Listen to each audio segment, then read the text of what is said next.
importance, the question of which proposal would be submitted to the Senate was determined by lot. As a result, I inform the Senate that the following letter has been received from Senator Roberts.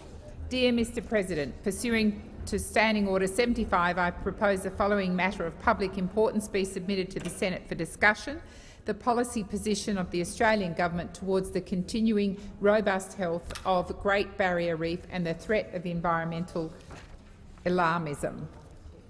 Is the proposal supported?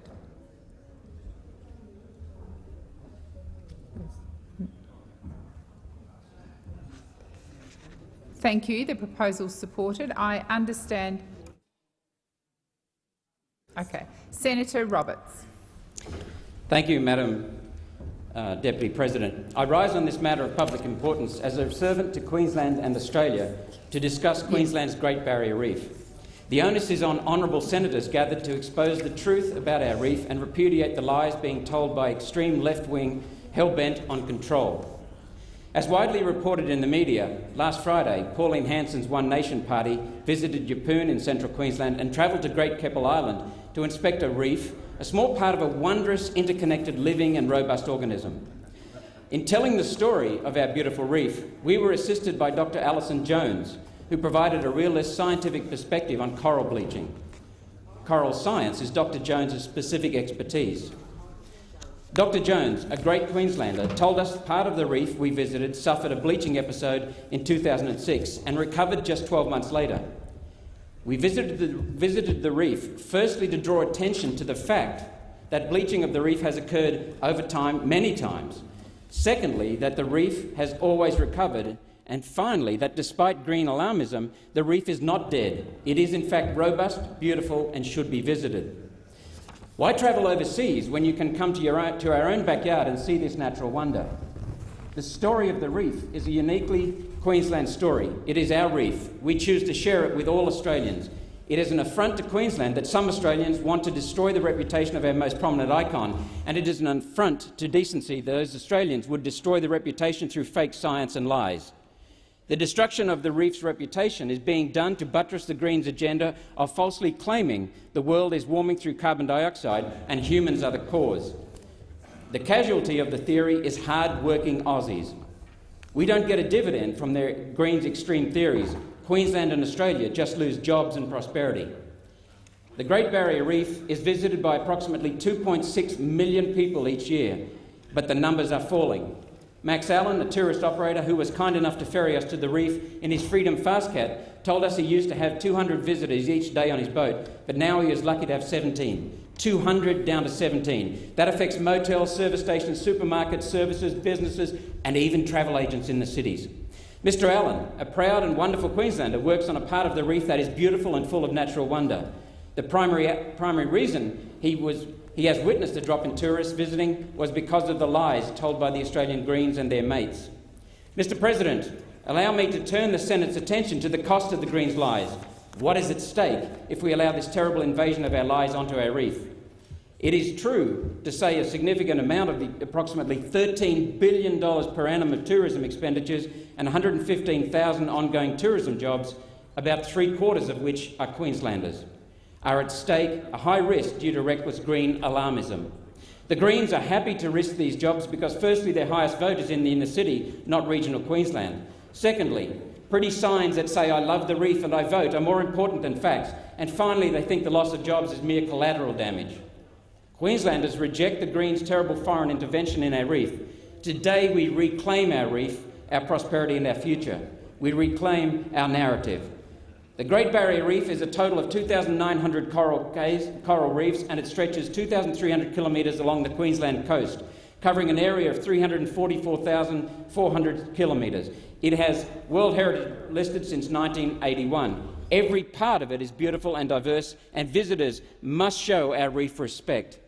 It is true that parts of the wonderful Great Barrier Reef face challenges. Some of these challenges are significant. Those challenges include natural bleaching, sedimentary runoff and crown of thorns outbreaks. In fact, one of the most significant bleaching episodes on the reef occurred in 2008, caused by record cold temperatures. Dr. Ali Jones told those assembled in Yeppoon last Friday that coral is highly sensitive to changes in its environment.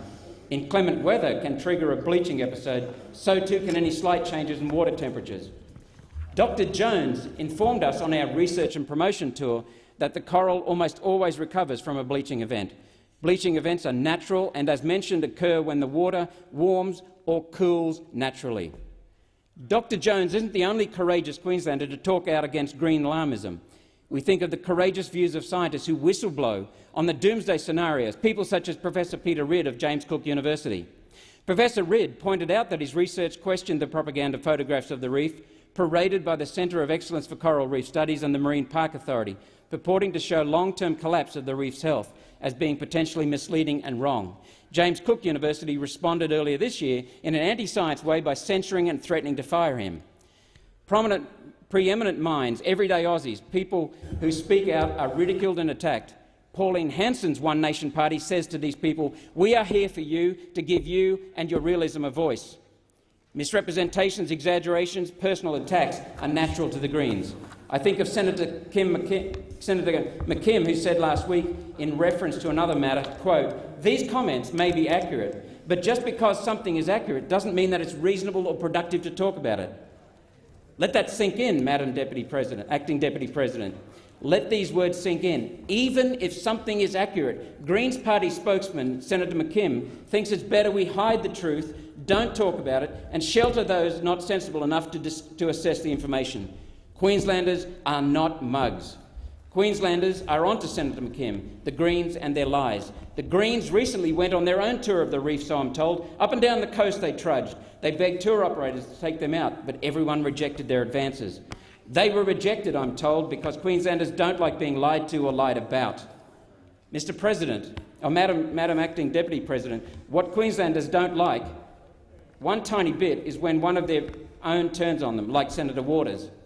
On August 2016, an August 2016 synthesis by Jim Steele, one of the most recent peer-reviewed science, demonstrated coral reefs can be very resilient, are very resilient, and the gloom and doom claim of green alarmists are based on unfounded fear-mongering.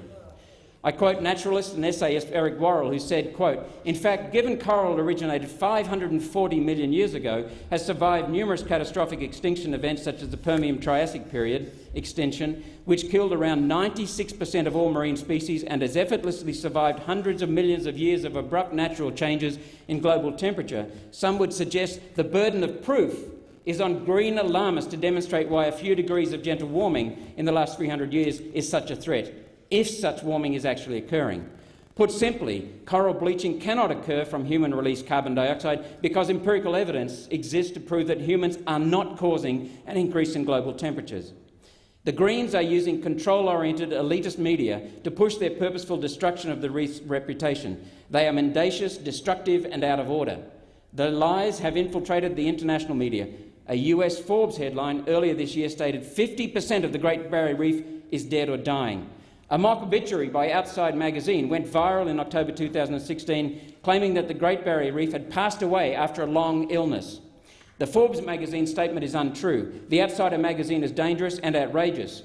I wonder if the Greens are proud of themselves for perpetuating this worldwide lie.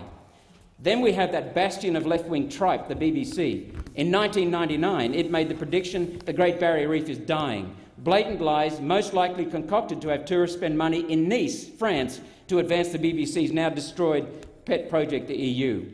These international media outlets are not only aided and abetted in destroying our tourism sector by the reprehensible Greens policies, they are pushed along by headlines from Australia's own Sydney Morning Herald, with headlines like, "Is this the end of our Great Barrier Reef?"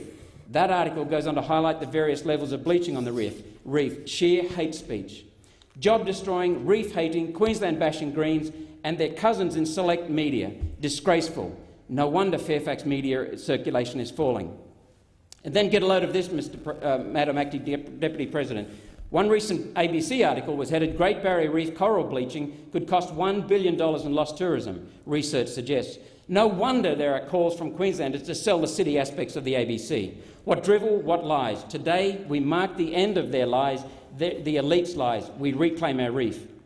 All of this total ignorance of science is backed by liar-in-chief Tim Flannery, the greatest clown to ever grace any Australian stage. He emotionally perpetuated this outrageous lie about the reef.